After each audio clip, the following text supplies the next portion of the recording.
800% de profit en une seule année. Oui, non, ce n'est pas un titre clickbait. Ce n'est pas non plus une promesse de gourou. C'est ce qui m'est arrivé réellement en bourse. Et la partie la plus intéressante, c'est qu'à l'époque, je ne savais pas vraiment ce que je faisais. Je n'avais pas mes 7 filtres et je n'avais pas de méthode claire. Mais j'avais quelque chose que beaucoup n'ont pas. Une personne à tes côtés qui t'encourage à le faire. À cette époque, mon cousin, mais surtout, moi et lui, le courage d'investir quand tout le monde avait peur. Bienvenue sur Capsule Finance, comprendre la finance, une capsule à la fois. Si tu nous rejoins pour la première fois, cette chaîne, c'est l'investissement en bourse, expliqué simplement en animation.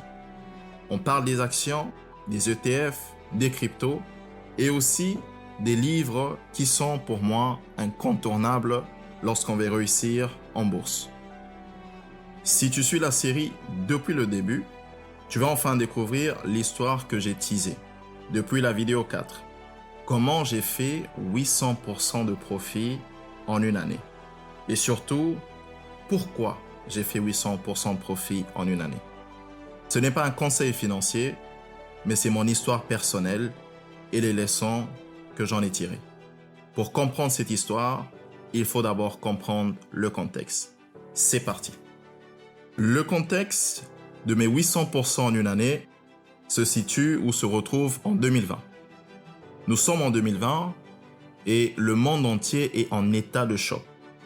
Le Covid vient de frapper et les marchés s'effondrent. Le S&P 500 perd 35% en seulement 5 semaines. Le Nasdaq, lui, va s'effondrer totalement.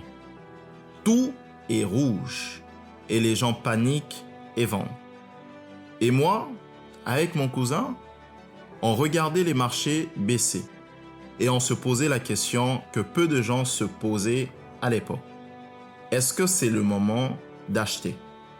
Et dans ma vidéo sur que faire quand une action baisse, je t'ai parlé de Warren Buffett qui dit « Sois gourmand quand les autres ont peur ». Et en 2020, tout le monde avait peur. Et c'est exactement là que tout a commencé pour moi. À cette époque, un collègue m'a parlé d'une entreprise. Il m'a dit quelque chose de simple. C'est une entreprise avec un brevet unique. Personne d'autre ne fait ce qu'elle fait.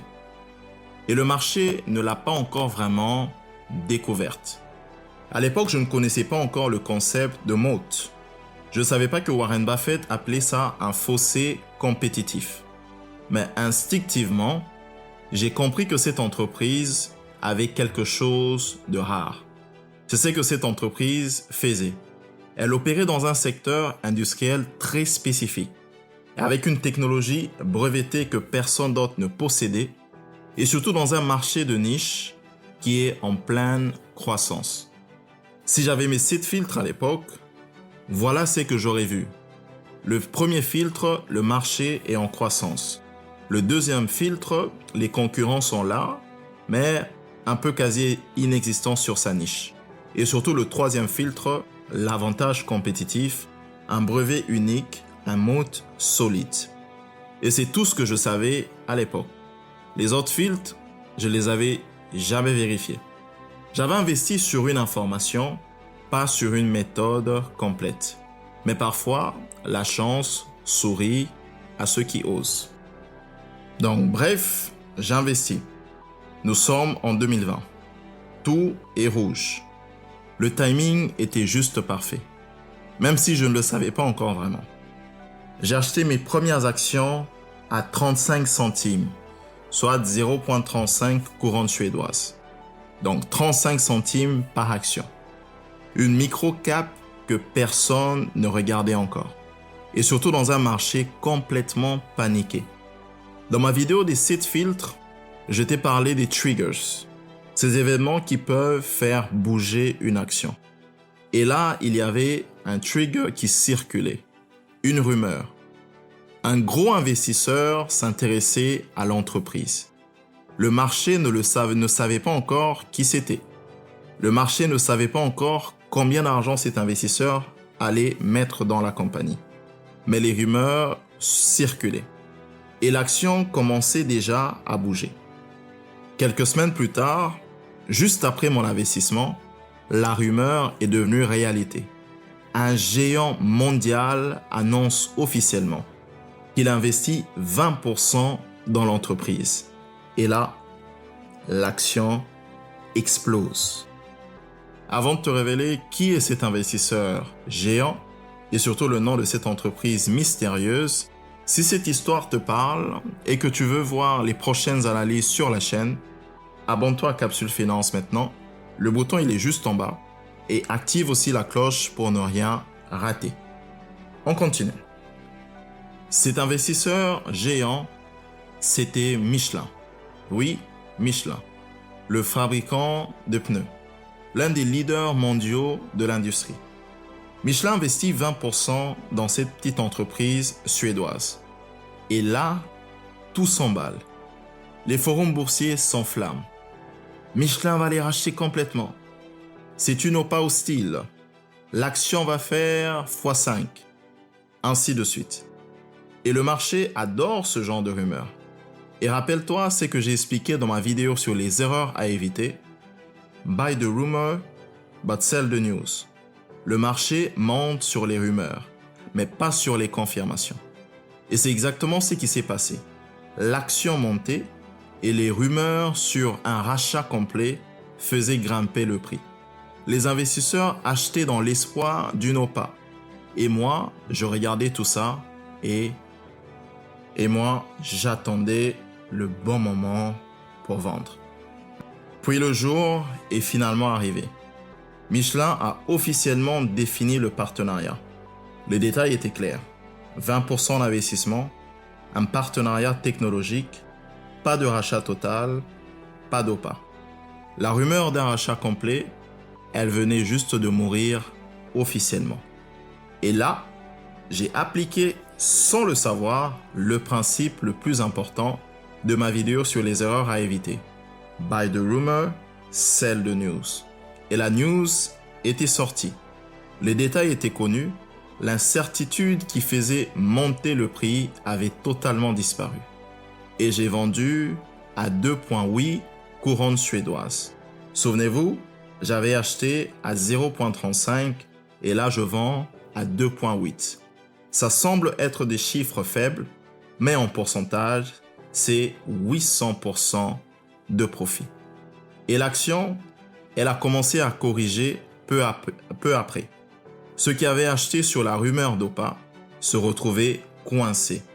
Et moi, j'étais sorti avec 800% de profit. Est-ce que c'est de la chance? Oui, je l'avoue moi-même, c'est de la chance en partie. Mais je ne vais pas te mentir. Est-ce que j'avais une méthode complète? Non, pas encore, pas à ce moment-là. Mais voilà ce que j'avais fait sans le savoir. Premièrement, j'avais identifié un marché de niche en croissance, filtre numéro 1. Deuxièmement, j'avais un avantage compétitif unique, le brevet d'invention, le filtre numéro 3. Troisièmement, j'avais investi quand tout le monde avait peur, le timing parfait. Quatrièmement, j'avais suivi le trigger, l'investissement de Michelin, le filtre numéro 7. Et cinquièmement, j'avais appliqué Buy the rumor, sell the news au bon moment. Tu veux savoir quelle était cette entreprise? Cette entreprise, c'est Scandinavian Enviro System, ticker SES. Une entreprise suédoise spécialisée dans le recyclage des pneus en fin de vie. Avec une technologie brevetée unique au monde, cette technologie la permet justement de récupérer le noir de carbone, l'huile et l'acier des pneus usagés que personne d'autre ne possède à cette échelle. Et Michelin avait vu avant tout le monde que cette technologie allait révolutionner l'industrie du recyclage. Est-ce que SES est encore une opportunité aujourd'hui? Ça, c'est une analyse pour une autre capsule. Avant de partir, si tu découvres Capsule Finance avec cette vidéo, je t'invite à la liker et surtout à reprendre toute la série sur les actions depuis le début. Partie 1 les bases des actions et les erreurs à éviter. Ma méthode complète en 7 filtres, l'analyse de Palantir avec ces 7 filtres, que faire quand ton action baisse et maintenant cette vidéo partie 5. Tout est sur la chaîne. Le lien ou les liens sont dans la description. Abonne-toi pour ne pas rater la suite. Si cette histoire t'a inspiré, laisse-moi un like, ça aide énormément la chaîne.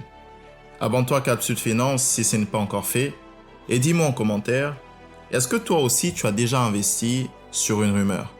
Bonne ou mauvaise expérience? Je lis absolument tous vos commentaires.